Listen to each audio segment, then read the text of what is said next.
EU का मतलब अच्छा, कहीं नोट करते हो, ईयू का मतलब अच्छा, बूट कैंप चल रहा है, स्पीड खींचिए आज, हाँ। ईयू का मतलब गुड, जहाँ पे भी इंग्लिश ना ई लोग गया मतलब कुछ तो। यूलॉजी थोड़ा अलग होता है। यूलॉजी नॉर्मली क्रिश्चियन लोग करते हैं, something which is good written after death, मरने के बाद एक स्पीच देते हैं। आपने हैंगओवर देखी है movie? Have you seen Hangover? Yes और नो? हैंगओवर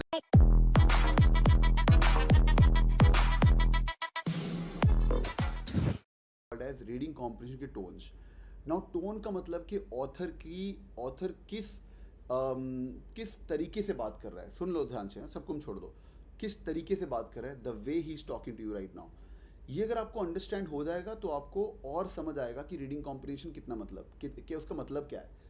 टोन्स कैट के अंदर, स्नैप के अंदर, एनमैट के अंदर डायरेक्टली पूछी जाएगी, बेटा टोन क्या है आरसी की। हाँ, टोन मतलब उसका तरीका, उसका सलीका, उसका जायका क्या है, what is the flavour of the reading comprehension.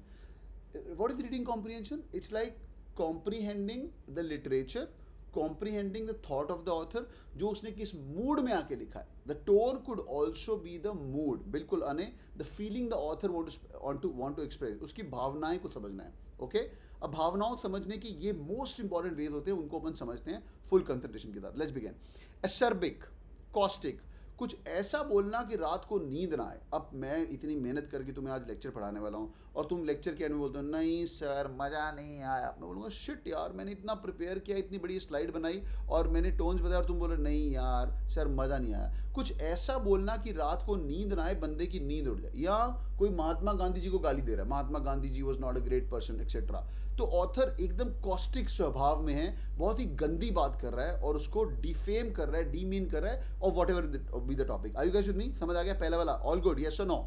All good, yes और नो? ओके, ऑल गुड, ठीक है, यस यस यस, बहुत बढ़िया। आगे चलते हैं। Apologetic, author is feeling sorry यार, लाइक मैं एग्जांपल देता हूँ, you just type in agree if you believe in that. Am I feeling apologetic यार, I voted for mister Narendra Modi thinking that he's going to be an amazing guy, but I feel little bit bad about myself कि यार मैंने India का एक vote waste कर दिया। बहुत ही amazing इंसान था, पर इंडिया के अंदर जॉब्स का क्या हाल है यार, बुरे हाल है ना यार, पता नहीं यार। I don't feel sorry for myself much, पर इंडिया का बड़ा बुरा हाल है। Are you guys with me? Am I feeling apologetic? हाँ है ना? Am I feeling apologetic? Yes और नो? बोल। I am feeling apologetic for the nation, not for myself again. वो मैंने स्टार्ट किया था, समझ आ गया? Good. You may agree and disagree to this, वो अलग बात है। भावनाएं तो समझनी है, ठीक है? तो आप भावनाएं तो समझनी है, आगे बढ़ते हैं भाई, ठीक है। आर्ग्यूमेंटेटिव, मैंने बोला यार Narendra Modi is an amazing इंसान, GST bang on, black money के अगेंस्ट क्या था वो, नोटबंदी अमेजिंग, स्टार्टअप इंडिया बहुत अमेजिंग, मेक इन इंडिया बहुत अमेजिंग, स्वच्छ भारत कैंपेन बहुत अमेजिंग, 15 लाख तुम्हारे अकाउंट के अंदर आएंगे बहुत अमेजिंग। यार एक मिनट, ये सब सुनने में बहुत बढ़िया लग रहा था, बट इसकी इम्प्लीमेंटेशन इज ज़ीरो तो नहीं बोलेंगे, but it's only 5% of the entire thing, ठीक है? It's only 5% of the entire thing. I am argumentating against Narendra Modi. Are you guys with me? I am being argumentative. अरे भाई GST rule करने के बाद there were 51 changes to the rule. 51 changes to the rule in the next 1 month of GST. नहीं ये ठीक है, नहीं 4 बार रोल बैक हुआ। Are you guys with me? 4 bar roll back हुआ। आगे डिमोनेटाइजेशन, ब्लैक मनी कवर करने के लिए किया था, पर 99.68% ऑफ ब्लैक मनी वापस आ गई। जो नोट बंद हुए थे वो चेंज करके वापस आ गए। Are you guys with me? तो यहाँ पे मैं क्या कर रहा हूँ, I am trying to talk about for and against both. Okay, समझ आ गया? यस और नो? यस और no? All right, good stuff, ठीक है। ओके, आगे बढ़ते हैं, आगे बढ़ते हैं। अच्छा, वॉइस क्लियर है everyone? Voice is good? Voice is good? Okay, lovely, smooth smooth, okay okay, lovely, good. आगे स्केप्टिकल एंड सिनिकल, यार इंडिया का क्या होगा यार, पहले कांग्रेस आई, वाट लग गई, बीजेपी आई, वाट लग गई, तीसरी कोई ऑप्शन है नहीं, मेरे को तो डाउट हो रहा है इंडिया ही छोड़ दूँ। Example, disclaimer, am I being cynical and questionable about the India situation, yes or no? Aam Aadmi party, अरे आंसर मत करो मेरी जान, मैं डिटेल्स के अंदर मत जाओ। एम आई बीइंग, ऑथर की भावनाएं समझनी है। Are you guys with me? Author की भावनाएं समझनी, मेरे को सबकी चैट है रितिका, इग्नोर करो मैं चैट, बस येस नो पढ़ रहा हूँ आपके, सब चिल करो।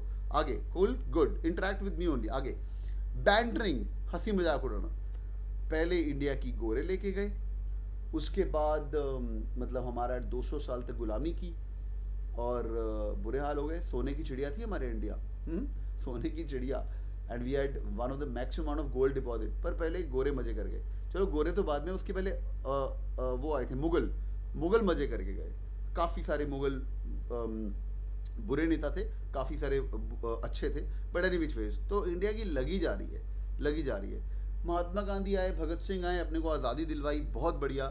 पर उसके बाद जब आज़ादी मिल भी गई तो 1950 से लेके 1980 तक India had literally zero growth. Only two good things we were doing was green revolution and white revolution. गाय का दूध निकालते जाओ और खेती बाड़ी करो, because we didn't want any mechanisation, we didn't want anything else, और उसकी वाट लग गई हमारे साथ। फिर 1991 में जाके एक इंसान आया, उनका नाम था मिस्टर पीवी नरसिम्हा राव, और उस बंदे ने, एक सरदार जी थे मनमोहन सिंह, उसके साथ मिलके बोल दिया भाई खोल दो इंडिया, खोल दो इंडिया, खोल दो इंडिया। वहाँ पे भी इंडिया की जीडीपी 1991 में आज़ाद होने के बाद भी इतने बुरे हाल थे। तो चाहे सरदार आए, चाहे पीवी नरसिम्हा राय आए, चाहे हमारे मोदी जी आए, भारत को भाई भगवान के ही हाथ है। Are you guys with me? Quick check, are you guys with me? Yes और no? Are you guys with me? क्या मैं हल्का सा मजाक ले रहा हूँ इसके अंदर? ध्यान से। ओके मैं इंडिया के अगेंस्ट नहीं हूँ, मैं स्टोरी को ट्विस्ट एंड टर्न ले रहा हूँ ताकि आपको थोड़ा मजा आए। और ये चीज़ मैं थोड़ा मजाक कर रहा हूँ, तो I am trying to be bantering, थोड़ा टांग खींच रहा हूँ, थोड़ा सा अगर इसमें लड़ाई हो जाए, अबे यार तुम बोल रहे हो इंडिया को ऐसे कैसे बोल सकते हो, तुम इंडिया को ऐसे कैसे बोल सकते हो? तो any which way this is bickering. Bickering normally सास बहू टाइप होती है, ठीक है? आगे चलते हैं। यूफेमिस्टिक, बहुत बढ़िया, अरे भैया बहुत ही बढ़िया। Hi everyone, welcome on board, I am extreme happiness. Okay, am I in the euphemistic board, yes और no? Am I in the euphemistic mode, yes और नो? बहुत बढ़िया। हाय एवरीवन, ना जैसे अपन शुरू कर रहे हैं, एक्सट्रीम हैप्पीनेस, उसको बोलते यूफेमिस्टिक। अच्छा एक और मार्क करो, यूलॉजी, ईयू का मतलब अच्छा, कहीं नोट करते हो? ईयू का मतलब अच्छा, बूट कैंप चल रहा है, स्पीड खींचिए आज। हाँ, ईयू का मतलब गुड, जहाँ पे भी इंग्लिश ना ई लोग गया मतलब कुछ तो। यूलॉजी थोड़ा अलग होता है। यूलॉजी नॉर्मली क्रिश्चियन लोग करते हैं, something which is good written after death, मरने के बाद एक स्पीच देते हैं। आपने हैंगओवर देखी है movie? Have you seen Hangover? Yes और नो? हैंगओवर देखिए। हैंगओवर की स्टार्टिंग के अंदर 3 में, वो 3 या 2 के अंदर, वो स्टार्टिंग में एलेक्स होता है कि एलन होता है, वो काला मोटा वाला जो बंदा, वो ब्लैक कपड़े पहन के स्टार्टिंग के अंदर, एलन या वो स्टार्टिंग में अपने पापा के बारे में मजाक करता है। इट्स ए यूलॉजी, या इट्स ए यूलॉजी, स्टार्टिंग का सीन होता है। He speaks about his father in a funny way, but normally it's all about, या फॉल्ट इन अ स्टार्स के अंदर भी है, something good written after death about that person is called as eulogy. ये सिर्फ EU word समझाने के लिए यहाँ पे लिखा हुआ है। Quick 5 second break, are you guys with me? आगे बढ़े, quick 5 second check, all good? Yes yes yes yes yes, okay good. आगे आ जाओ भाई, बूट कैंप पे स्पीड खींचिए। Humorous, jocular, jovial, happy. Ahoy! I landed in Delhi. It felt like home. मजा आ गया भाई। Are you guys with me?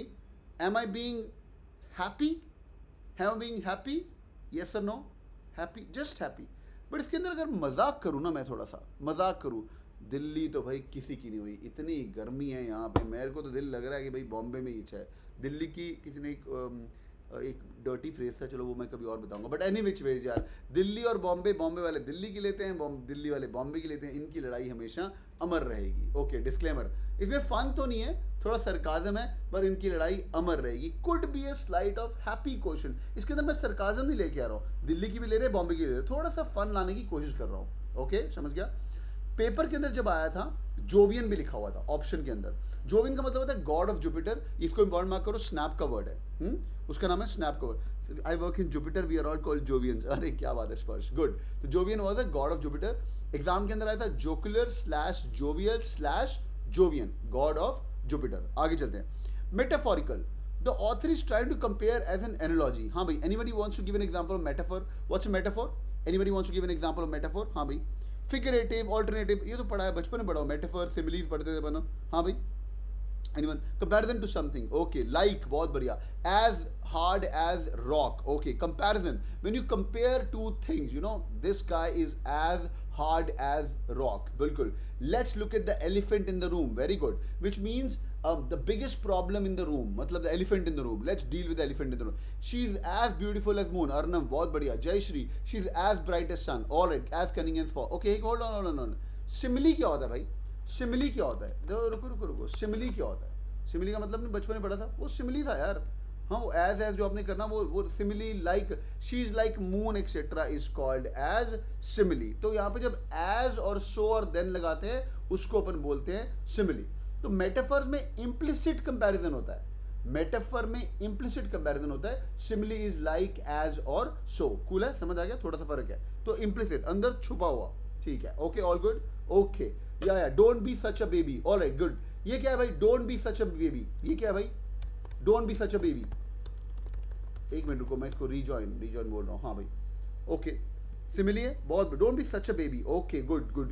Don't cry as a baby, it's more of a, don't cry like a girl, बहुत बढ़िया, ये क्या है, simile, she slept like a baby, alright, good stuff, ठीक है, आगे बढ़ते हैं। दो इंपॉर्टेंट टोन्स मार्क करिए, नैरेटिव एंड रिफ्लेक्टिव। ओके सुनो, नरेशन का मतलब है अपनी स्टोरी बताना, हाँ, नरेशन का मतलब है अपनी स्टोरी बताना, रिफ्लेक्शन का मतलब है स्टोरी बताना। अच्छा बाय द वे, नैरेटिव का मतलब है स्टोरी बताना कोई भी और, एक कुत्ता था, एक एलिफेंट था, दोनों की शादी हुई, they gave birth to an ant, okay, impossible story है, this is called as narration, alright, इसको बोलते हैं narration, simple. Are you guys with me, समझ आ रहा है, समझ आ रहा है, ओके, आगे।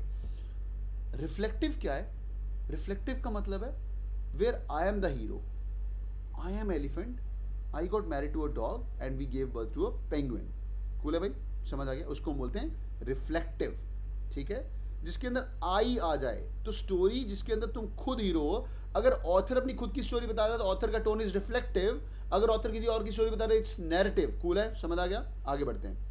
Parody, spoof of something which is original, parody, parody का मतलब पता है, spoof of something which is very original, उसको बोलते हैं पैरोडी। कोई भी चीज़ का हम पैरोडी बनाते हैं।